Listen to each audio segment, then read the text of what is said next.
What's going on, guys? Welcome to another episode of review for Jujutsu Kaisen Season 2. This is episode 9. With me, as always, I have Blue Spade. Yeah, of course, another great episode, which showcases, once again, showcases how powerful Gojo really is against the cursed beings that he was fighting up against. They really went off with the animation in this episode, especially with Gojo sort of moving at like I assume like just this pretty much almost the speed of light with how fast he had to have been going at one point in the episode.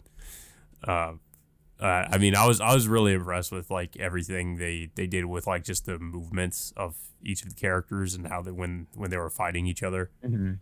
Yeah, especially when Gojo fights, not just the cursed beings, but like a lot of the transfigured humans that Maito just sends at Gojo. And of course, just Gojo just like literally just uses every arsenal in his book just to take them all down. And but it's mainly just it's basically done on purpose to buy time for Geto to use whatever ability he needs to use to seal Gojo himself. Um, but Yeah. in the fight itself, like you could, it was pretty obvious that none of the cursed beings nor the transfigured humans had any chance of going toe to toe against Gojo because he just completely overwhelms them. Yeah, like he really wasn't taking them that seriously. He just pretty much was able to block a majority of their attacks, um, and just just throw them back. He was just taking advantage of all of them.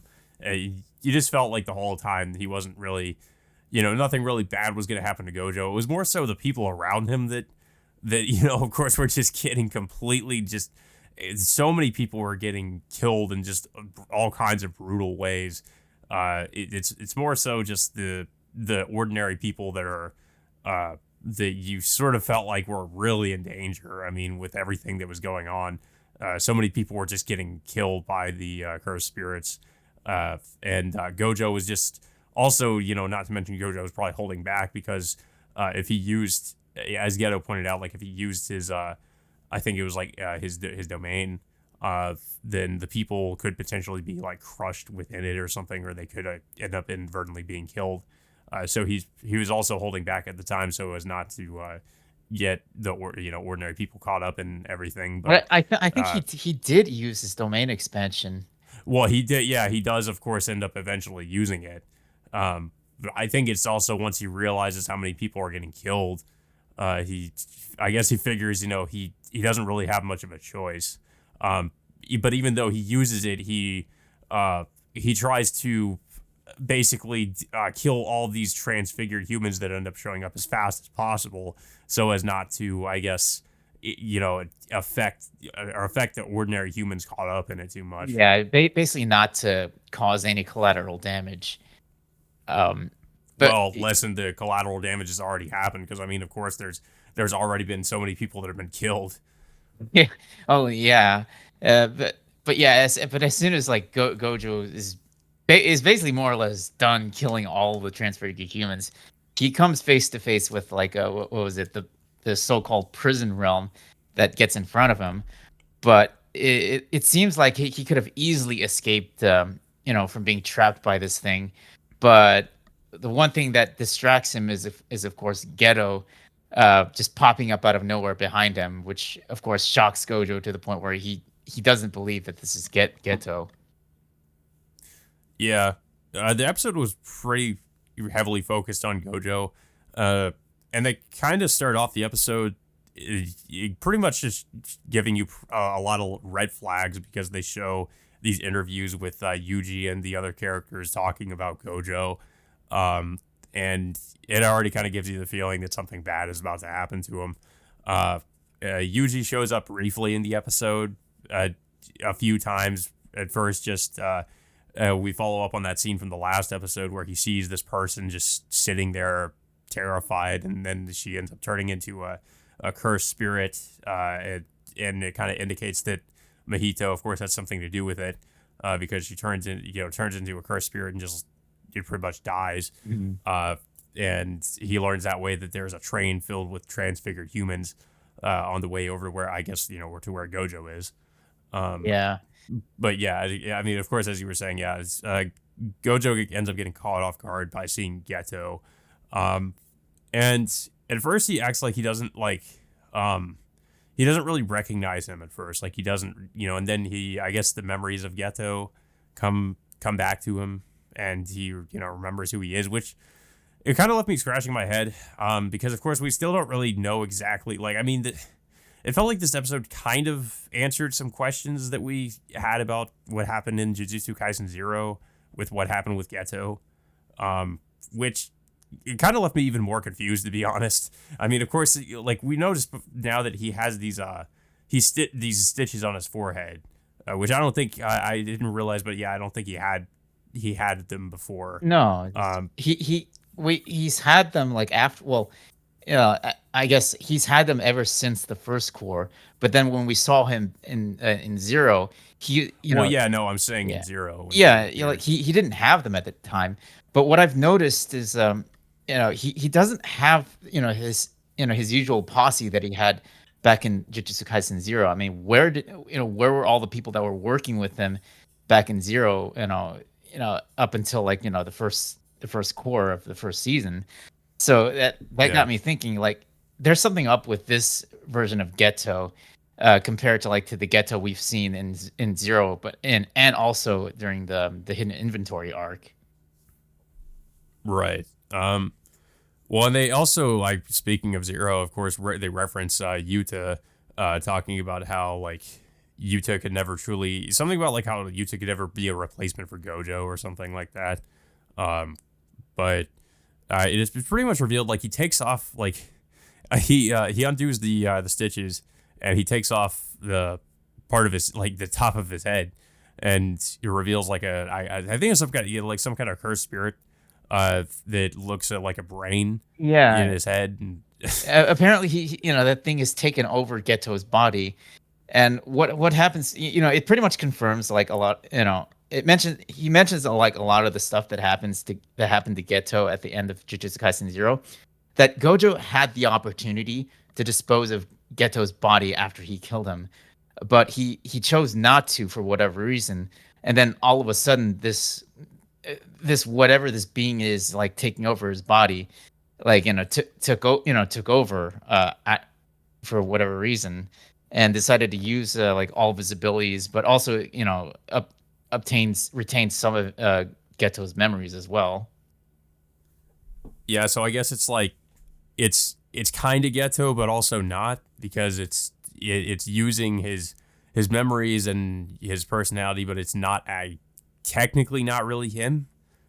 So I guess we could assume he died in 0 technically, but I mean it's hard to say. Like, it's just like I said, it leaves us with a lot more questions with what gets revealed here. Yeah, I mean, it does kind of answer what happened to him in 0, but then we're just kind of I was just left sort of, yeah, like just sort of scratching my head, especially with yeah, and the idea that there's some cursed spirit just kind of controlling him, and it's mostly this cursed spirit in control, and not it's maybe not really Geto. yeah, Um, and of course, going back to Yuta, uh, Gojo, of course, does mention to this version of Geto that Yuta was the very person that defeated Geto in the first place. But like this Geto mentions that the Yuta can't be a replacement for Gojo, and there's also the fact that the spirit of Rika is no longer with Yuta anymore. So we don't know like what kind of fighting capabilities that Yuta currently has at this moment until he makes his yeah, return.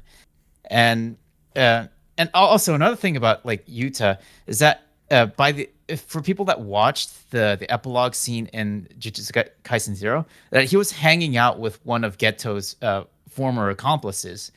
So that made me scratch my head as like, why is Yuta hanging out with this person? But so I guess you could say like whatever was revealed in this episode kind of answers that question. Same thing with like not just that guy hanging out with Yuta, but also like what was it, the twin sisters that no that Geto ended up saving at the end of Hidden Inventory that made their appearance in Jujutsu Kaisen Zero, and I think there was at least a couple other people that I forgot about. But yeah, Yeah.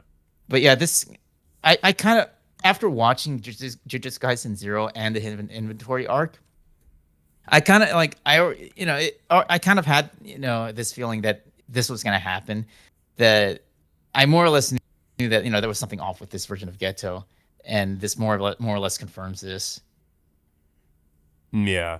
I mean, I can't necessarily say I saw this coming. I mean, I still thought it could be Ghetto, but just that he had changed so much from who he was. But I I think this somewhat, I mean, maybe in a weird way, somewhat redeems his character a little bit, is to show that it's not technically him that's been doing all of this, but it's this cursed spirit or something. Um, but yeah, I think we really just need to see more of what if they expand on this further. Yeah, Um, and it's not clear if this is what the actual get to would really want to do in terms of what yeah, like in terms of like if he would have pulled off the whole Shinjuku incident, or as a matter of fact work with like all these cursed beings, or work with Mahito in the first place. hmm But yeah, but after that is like Gojo ends up getting sealed into this prison realm, and then at the end of this episode, uh, Yuji gets informed by somehow he gets like a Mekamaru like headset, and Mekamaru ends up communicating uh, with uh, with Yuji, which leads me to believe like I thought we saw like Mekamaru just die, you know, by Mahito just a few episodes but ago. I think it was probably like some kind of a pre-recorded message before he'd gotten taken out Yeah, but or something. Like, how would he know that how would he know that Gojo got sealed into the prison realm in the but he first place? well he knew about Geto's plans. Remember, like he was in on what the plan was Um, for the Shibuya, what Geto was going to do. Uh, Probably. because he was the the well he was a traitor, so yeah, he knew about all that. Um, but yeah, I thought it was a pretty decent episode. Like it's probably like one of the best one out of this season so far, just because it sort of answers some questions about Zero, and also leaves us with some interesting questions about what's going on with Geto. Um, Also, it's interesting as well because I guess we're to assume now that Gojo is sort of taken out of the equation, and with Gojo out of the not involved anymore, or him being sealed away, I guess probably temporarily. Yeah. That all the other Jujutsu sorcerers have to deal with these with Geto and his band of cursed spirits without the help from Gojo. So that kind of raises the stakes because Gojo isn't there to help out at all. And as they say, he's like the most powerful sorcerer. So without him, they're definitely they definitely have a pretty big challenge, I would assume. Yeah. Um, I think what by the end of this episode is hinting at that is that it's up to Yuji to help Gojo free from from the prison realm so he can get back into the fight. yeah.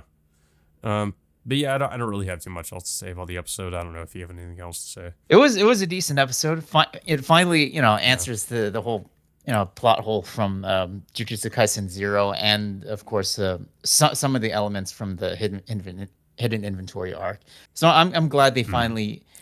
they finally answered that lingering question about Geto. But I think most of us saw it coming. For people that who have watched Jujutsu Kaisen Zero and the hidden inventory. Yeah. Yeah, but that all being said, guys, until next time, we will see you all later.